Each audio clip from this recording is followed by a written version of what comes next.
हरे कृष्णा, राधे राधे। आप सभी का हमारे चैनल नटखट खाना में बहुत बहुत स्वागत है। आप सभी का दिन शुभ और मंगलमय हो और भगवान श्री कृष्ण आप सभी की मनोकामनाएं पूर्ण करें। आप सभी को विजय एकादशी की हार्दिक शुभकामनाएं।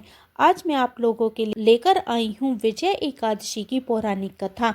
धर्मराज युधिष्ठिर बोले, हे जनार्दन, फागुन मास के कृष्ण पक्ष की एकादशी का क्या नाम है तथा इसकी विधि क्या है? कृपा करके आप मुझे बतलाइए। श्री भगवान बोले, हे राजन, फागुन मास के कृष्ण पक्ष की एकादशी का नाम विजया एकादशी है। इसके व्रत के प्रभाव से मनुष्यों को विजय प्राप्ति होती है। यह सब व्रतों में उत्तम व्रत है। इस विजय एकादशी के महात्म्य को सुनने और पढ़ने से समस्त पापों का नाश हो जाता है।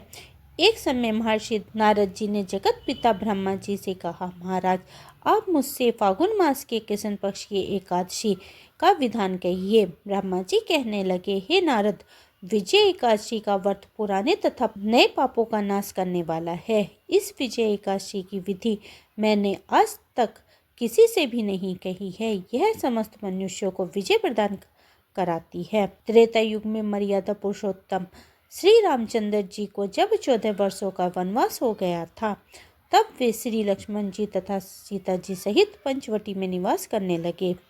वहां पर दुष्ट रावण ने जब सीता जी का हरण कर लिया, तब इस समाचार से श्री रामचंद्र जी तथा लक्ष्मण अत्यंत व्याकुल हुए और सीता जी की खोज में चल दिए। घूमते घूमते जब वे मरण सन जटायु के पास पहुंचे, तो जटायु ने उन्हें सीता जी का वृत्तांत सुनाकर स्वर्गलोक चले गए। कुछ आगे जाकर उनकी सुग्रीव से मित्रता हुई और बाली का व्रत किया। सुग्रीव हनुमान जी ने लंका में जाकर सीता जी का पता लगाया और उनसे श्री रामचंद्र जी और सुग्रीव की मित्रता का वर्णन किया। वहां से लौटकर हनुमान जी ने भगवान राम के पास आकर सब समाचार कह सुनाया। श्री रामचंद्र जी ने वानर सेना सहित सुग्रीव की संपत्ति से लंका को प्रस्थान किया। जब श्री रामचंद्र जी समुद्र के किनारे पहुंचे, तब उन्होंने मगरमच्छ आदि से युक्त उस अगाध समुद्र को देखकर लक्ष्मण जी से कहा कि इस समुद्र को हम किस प्रकार पार करेंगे। श्री लक्ष्मण जी ने कहा, हे पुराण पुरुषोत्तम, आप आदि पुरुष हैं, सब कुछ जानते हैं। यहाँ से आधे योजन दूर पर कुमारी द्वीप में वक्दालभ्य नाम से मुनि रहते हैं। उन्होंने अनेक ब्रह्मा देखे हैं। आप उनके पास जाकर इसका उपाय पूछिए। लक्ष्मण जी के इस प्रकार के वचन सुनकर श्री रामचंद्र जी वक्दालभ्य मुनि के पास गए और उनको प्रणाम करके बैठ गए। मुनि ने भी उनको मनुष्य रूप धारण किए हुए पुराण पुरुषोत्तम समझकर उनसे पूछा कि हे राम, आपका आना कैसे हुआ?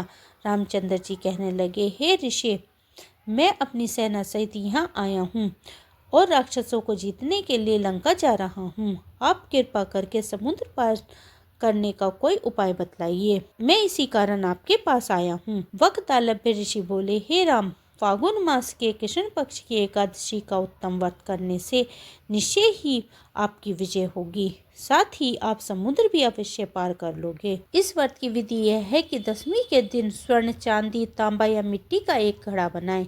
उस घड़े को जल से भरकर तथा 5 पल्लव रखकर वेदिक पर स्थापित करें। उस घड़े के नीचे सतनजा और ऊपर जौ रखें।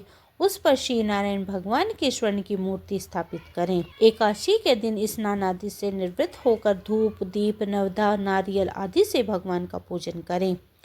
तत्पश्चात घड़े के सामने बैठकर दिन व्यक्त करें और रात्रि को भी उसी प्रकार बैठे रहकर जागरण करें।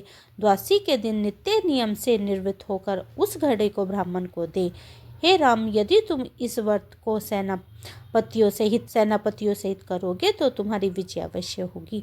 श्री रामचंद्र जी ने ऋषि के कथानुसार इस व्रत को किया और उसके प्रभाव से दैत्यों पर विजय पाई। अतः हे राजन, जो कोई मनुष्य विधि पूर्वक इस व्रत को करेगा, दोनों लोकों में उसकी अवश्य विजय होगी। श्री ब्रह्मा जी ने नारद जी से कहा था कि हे पुत्र, जो कोई इस व्रत को महात्म्य को पढ़ता या सुनता है, उसे वाजपेयी यज्ञ के बराबर फल प्राप्त होता है। ये थी आज की विजय एकादशी की कथा। उम्मीद करती हूँ आपको मेरी ये कथा पसंद आई होगी। कथा पसंद आई है तो वीडियो को लाइक करें और इसी चैनल पर मैं विजय एकादशी व्रत के पारण का मुहूर्त भी लेकर आऊँगी। इसीलिए आप मेरे इस चैनल को सब्सक्राइब कर लीजिए। मिलती हूँ एकादशी के पारण के शुभ मुहूर्त के साथ, तब तक के लिए हरे कृष्णा, राधे राधे।